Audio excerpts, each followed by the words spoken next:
Power star AP deputy CM Pawan Kalyan పుట్టినరోజు వేడుకలు రెండు తెలుగు రాష్ట్రాలలో అభిమానులు ఘనంగా జరుపుకున్నారు. మరోవైపు పవన్ పుట్టినరోజును పురస్కరించుకొని ప్రధానమంత్రి నరేంద్ర మోదీ శుభాకాంక్షలు తెలిపారు.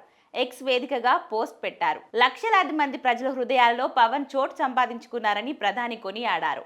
ఆంధ్రప్రదేశ్లో పరిపాలనపై అద్భుతంగా దృష్టి సారిస్తూ ఎన్డీఏను బలోపేతం చేస్తున్నారన్నారు. పవన్ ఆయురారోగ్యాలతో ఉండాలని మోదీ ఆకాంక్షించారు. AP deputy CM Pawan Kalyan పుట్టినరోజు సందర్భంగా ముఖ్యమంత్రి చంద్రబాబు పుట్టినరోజు శుభాకాంక్షలు తెలిపారు. ఈ మేరకు ఎక్స్ వేదికగా పోస్ట్ చేశారు. మిత్రులు, ఉప ముఖ్యమంత్రి పవన్ కళ్యాణ్ కు హృదయపూర్వక జన్మదిన శుభాకాంక్షలు. అడుగడుగునా సామాన్యుడి పక్షం, అణువణువున సామాజిక స్పృహ, మాటలలో పదును, చేతులలో చేవ, జన సైన్యానికి ధైర్యం, మాటకి కట్టుబడే తత్వం, రాజకీయాలలో విలువలకు పట్టం, స్పందించే హృదయం, అన్ని కలిస్తే పవనిజం అనే నమ్మే అభిమానుల, కార్యకర్తల, ప్రజల దీవెనలతో మీరు నిండు నూరేళ్లు వర్ధిల్లాలని, మరెన్నో విజయ శిఖరాలను అందుకోవాలని, పాలనలో, రాష్ట్ర అభివృద్ధిలో మీ సహకారం మరవలేనిదని తెలియజేస్తూ పుట్టినరోజు శుభాకాంక్షలు అని చంద్రబాబు పేర్కొన్నారు. వెండి తెరపై పవర్ స్టార్లా అలరించి రాజకీయాలలో ప్రవేశించి